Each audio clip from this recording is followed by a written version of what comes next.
আজকে তোমাদের আমি দর্শনে পদের ব্যাপ্যতা সম্পর্কে বোঝাবো। পদের ব্যাপ্যতা, পদের যে পরিমাণ, সেই পরিমাণকে বলা হয় ব্যাক্তার্থ। তা কোনো পদের মাধ্যমে যদি তার সম্পূর্ণ ব্যাক্তার্থকে নির্দেশ করা হয় তখন বলা হয় পদটি ব্যাপ্য। তোমরা জানো পদ মানে বাক্যে যে অংশগুলো থাকে সেটা হচ্ছে উদ্দেশ্য পদ আর বিধেয় পদ। বচনের ক্ষেত্রেও থাকে উদ্দেশ্য পদ, বিধেয় পদ, সংযোজক আর পরিমাণ। এই পরিমাণ বলতে কি বোঝায়? পরিমাণের ক্ষেত্রে আমরা জানি যে নিরপেক্ষ বচনে দর্শনের ক্ষেত্রে 4টে বচন আছে, এ, ই, আই, ও। এই পরিমাণ হচ্ছে এখানে সকল, কোনো,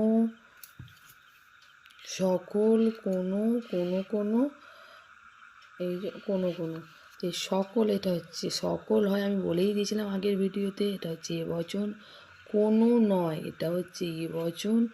কোনো হয়, এটা হচ্ছে আই বচন। আর কোনো নয়, এটা হচ্ছে ও বচন। এক্ষেত্রে সকল, কোনো এইগুলোকে আমরা বলবো পরিমাণ। পরিমাণের দিক থেকে বচন হচ্ছে একটা সামান্য বচন আর বিশেষ বচন, আর গুণের দিক থেকে হচ্ছে সদর্থক বচন, নঞর্থক বচন। এই সামান্য বচন আমরা এ আর ই, এই দুইটিকে আমরা বলি সামান্য বচন, আয় আর ও এই দুটিকে বলি বিশেষ বচন। এক্ষেত্রে বলতে পারি যে আমি বলেই দিয়েছিলাম আগের দিনে, এ বচনের ক্ষেত্রে উদ্দেশ্য পদ ব্যাপ্য, বিধেয় পদ অব্যাপ্য, ই বচন, আয় বচন, ও বচন ব্যাপ্যতা আমি আগে শিখিয়েছিলাম। আবার তোমাদের আমি বলছি যে কোনো পদের মাধ্যমে যদি সম্পূর্ণ অংশটাকে স্বীকার করা হয় সেটাকে হচ্ছে সেক্ষেত্রে পদটি ব্যাপ্য। যেমন এ বচনে আমি যে কোনো সকল মানুষ হয় বুদ্ধিবৃত্তি সম্পন্ন জীব।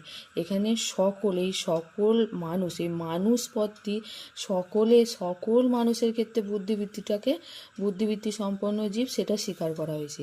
তাই জন্য এখানে হয়েছে এই পদটি, মানুষ পদটি এ বচনে ব্যাপ্য, উদ্দেশ্য পদটি ব্যাপ্য, যেহেতু মানুষ পদটি সকল মানুষের ক্ষেত্রে বুদ্ধিবৃত্তি সম্পন্ন জীব সেটা স্বীকার করেছে। ই বচনে আমি বলেছিলাম এস ই বি মানে দুটো, ই বচনে দুটোই পদে ব্যাপ্য।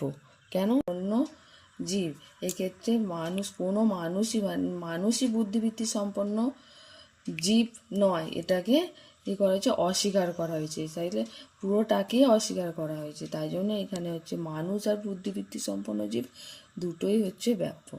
আই বচনের ক্ষেত্রে বলেছি কোনোটাই ব্যাপ্য নয়।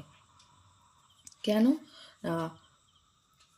কোনো মানুষ হয় বুদ্ধিবৃত্তি সম্পন্ন জীব, যে কোনো মানুষে মানে আংশিকটাকে স্বীকার করা হয়েছে, সেই জন্য এখানে বলা হচ্ছে কোনোটাই ব্যাপ্য নয়। কিন্তু ও বচনের ক্ষেত্রে কি কোনো মানুষ নয় বুদ্ধিবৃত্তি সম্পন্ন জীব, তাহলে ও বচনে আমি বলেই দিয়েছিলাম কোনটা ব্যাপ্য, প্রেডিকেট মানে বিধেয়টা হচ্ছে ব্যাপ্য। এই বুদ্ধিবৃত্তি সম্পন্ন জীব হচ্ছে এখানে ব্যাপ্য, আর মানুষ হচ্ছে অব্যাপ্য। তাহলে আমি আগের নিয়মেই আগের ভিডিওতে আমি বলেছি যে এ S E B I N O P, এক্ষেত্রে আমি আগের ভিডিওতে বলেছিলাম, আমি আবার একবার বলে দিচ্ছি, S E B I N O P এ বচনে অর্থাৎ সাবজেক্ট ব্যাপ্য, ই বচনে দুটোই ব্যাপ্য, আই বচনে কোনোটাই ব্যাপ্য নয়, আর ও বচনে প্রেডিকেট ব্যাপ্য অর্থাৎ বিধেয়টা ব্যাপ্য। তাহলে তোমরা সব বুঝতে পারলে যে বচনের ক্ষেত্রে কোন পদটি ব্যাপ্য আর কোনটি অব্যাপ্য। এবার নিরপেক্ষ বচন, এতে এই আই ও নিরপেক্ষ বচন। এই নিরপেক্ষ বচন মাত্র আমি বলেছি যেগুলো কোনো কিছু, যে পদগুলি কোনো শর্তের ওপর নির্ভর করবে না। শর্ত মানে কি? সে আসবে তাহলে আমি যাব, এই ধরনের বাক্য বচনের ক্ষেত্রে বচনের উপর নির্ভর করবে না। তোমরা যদি আমার এই ক্লাসটা ভালো লাগে তাহলে একটা করে লাইক দিও, চ্যানেলটাকে সাবস্ক্রাইব করো, তোমাদের জন্য আমি আরও ভিডিও নিয়ে আসবো।